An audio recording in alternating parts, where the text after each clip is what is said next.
Nesse café de agora, a gente vai começar a falar da ciência por trás da vida das nuvens.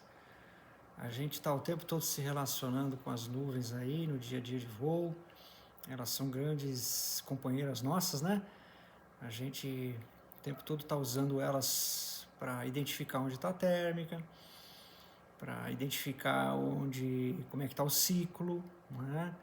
Vamos falar um pouquinho das nuvens, mas antes vamos trazer uns palavrões aí, gente, científicos, mas eles vão ajudar lá na frente para a gente fazer uma abordagem mais lúcida do fenômeno nuvem, quando a gente está decidindo escolher se vai para uma nuvem X, uma nuvem Y, que parte da nuvem escolhe, que parte da nuvem evita, em função desse monte de palavrão que está aí. A gente vai falar um pouquinho deles, porque eles vão dar uma lucidez, né, nessa análise que a gente quer na prática entender nuvem, entender em todos os níveis, né, para a gente aproveitar o máximo possível aí esse fenômeno chamado nuvem. Toda nuvem, gente, nada mais é do que água no estado gasoso. Quando a gente fala água no estado gasoso, gente, está invisível. Então H2O, gás, que é vapor de água ao mesmo tempo, a gente não vê. Aí onde você está, se você olhar para qualquer lugar, você não vai ver a água, mas ela está presente invisivelmente na forma gasosa. Quando de repente essa água passa do estado invisível para o estado visível, a gente tem aí a água em estado líquido, ou seja, a gente tem condensação. Passou do invisível, condensou, passou para o líquido. Isso aqui, quando acontece na atmosfera, a gente tem aqui a nuvem. Primeira fase da nuvem, gente, quando ela passa a ser visível para a gente, estamos falando das nuvens de desenvolvimento vertical, dos cúmulos, né? A gente tem aí toda a parte visível da nuvem já é água em microgotículas em suspensão no ar. Acontece, então, do gás para o líquido a tal condensação. A gente observa isso, gente, num copinho de cerveja aí, né? A gente pega aí um copo, tá tudo sequinho no copo, não tem nada molhado. Você põe um líquido gelado ali, seja uma cervejinha gelada, qualquer bebida gelada ali. Logo depois, as paredes de fora do copo estão geladas e molhadas. Aconteceu ali a condensação, ó. Onde é que estava aquela água nas paredes do copo, que molharam a parede do copo? Aonde estava? No ar. Então, o vapor de água em contato com uma superfície gelada, o copo, faz o copo ficar molhado. Então, a gente está reproduzindo ali num copo gelado, né, de bebida gelada, aquele suor que a gente fala, o copo está suando ao redor do vidro, é líquido, água no estado líquido, ou seja, aconteceu a condensação. Se a gente continua refrigerando, tirando a temperatura, baixando a temperatura, a gente tem o tal congelamento, e aí o que era água em estado líquido passa a ser gelo, água em estado sólido, né? Toda vez que acontece essa mudança de estado, no próximo quadrinho a gente vai ver que existe uma liberação de calor acontecendo, né? Quando a gente tem, no último vídeo a gente falou dos cirros, lembram? Os cirros, gente, eles não passam por estado líquido, eles vão direto do gasoso pro sólido. Nos cirros a gente tem a sublimação, que faz os cirros serem formados de pedra de gelo? Não, cristal de gelo. Na sublimação, em vez da água se constituir em pedrinhas de gelo, ela se constitui em cristais de gelo. Sabe onde a gente tem isso dentro de casa? Na geladeira. Aquelas geladeiras mais antigas, né, onde o freezer ali, a gente tinha que estar toda hora limpando, né, porque ele acumula aquele monte de gelo. Aquele gelo que acontece na formação das paredes do freezer é a água que estava em estado gasoso, sublimou, ou seja, passou pelo processo direto para o sólido, do gasoso direto para o sólido. Na sublimação a gente tem os cristalzinhos ali dentro de uma geladeira mais antiga, do freezer da geladeira antiga. Sublimação. Quando a gente tem do gelo voltando para o líquido, liquefação, a palavra científica, e quando a gente tem a água sumindo, evaporando, ela some, né? Por exemplo, uma poça d'água está ali, bate o sol, esquentou, essa água vai desaparecer. Ou ela vai voltar para o estado invisível, evaporação. Esses são os processos. Aqui, gente, formou nuvem. Se a nuvem se desenvolve verticalmente a grandes altitudes, parte da nuvem de um cúmulo, por exemplo, começa a congelar. Então, no processo de formação de nuvens grandes, por exemplo, CBs, a gente tem grande parte da nuvem água, grande parte da nuvem gelo. Daí tem o granizo, né, dentro dos cumulonimbus aí. E a gente vai falar depois disso, né, de como é que esse processo libera calor. Né? Isso é bastante interessante da gente entender o fenômeno. É isso aí, gente. Próximo quadrinho, a gente vai falar agora da questão do calor. Olha lá. Toda vez que a água que estava em estado gasoso se transforma em estado líquido, houve uma liberação de calor, ou seja, o calor que estava contido atomicamente, vamos falar assim, molecularmente, na molécula H2O gasosa, quando passa para o estado líquido, essa mudança de estado libera muito calor.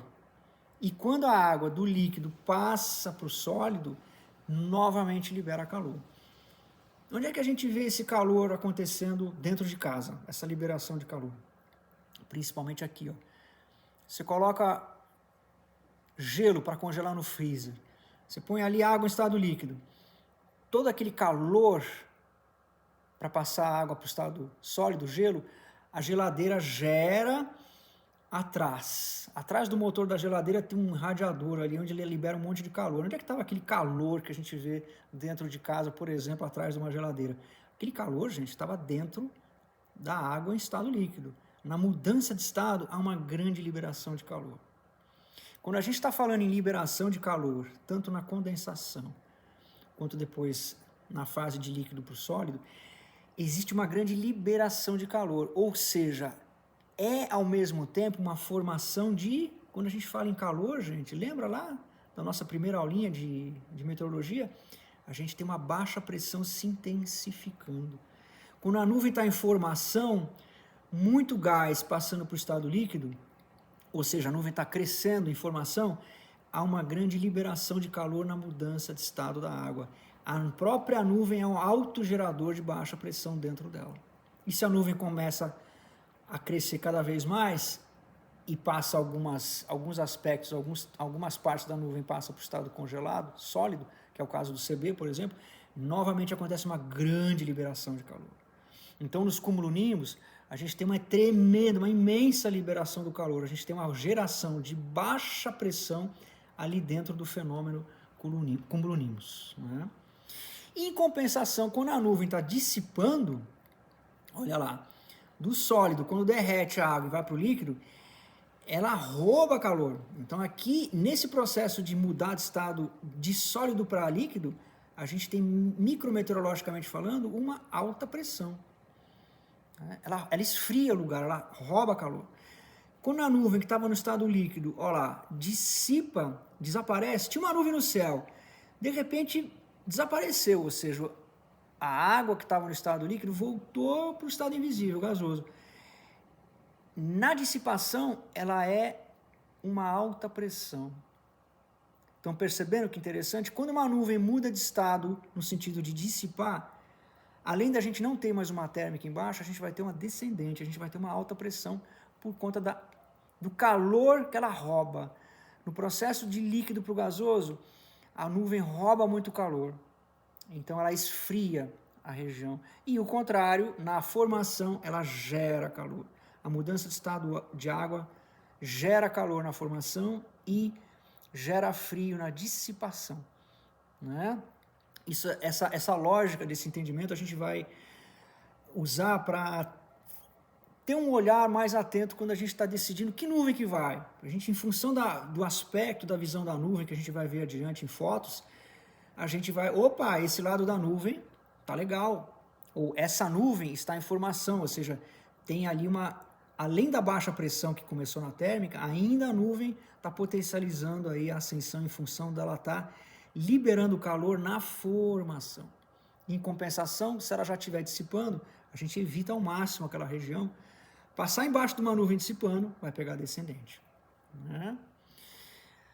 Aqui, gente, ó, só para trazer um outro quadrinho para trazer um contexto, a gente começou a falar em alta e baixa pressão, ó lá, então, toda região que desprende uma térmica, a gente já falou lá atrás, é uma baixa pressão.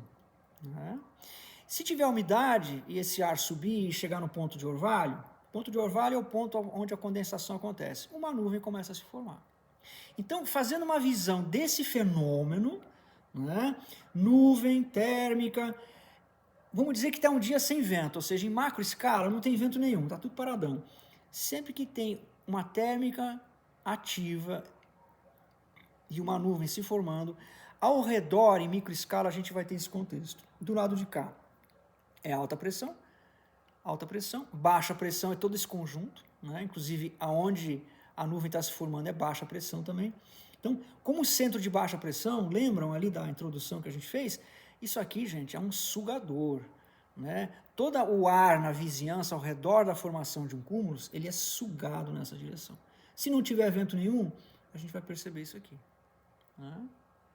De todas as direções ao redor, o ar converge, isso aqui é um centro de convergência, numa escala chamada térmica, que a gente usa para voar, acontece exatamente esse fenômeno aqui.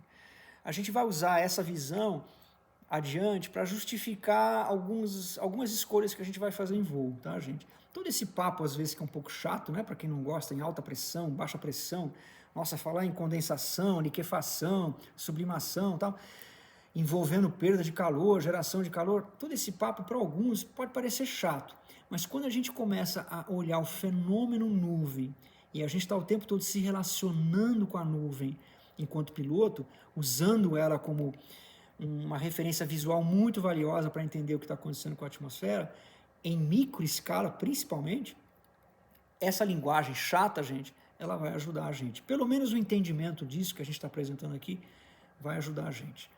Tá bom? Estamos conversados aí com relação à introdução disso que a gente está chamando de nuvens, trazendo para a nossa realidade de voo os pompons, os cúmulos.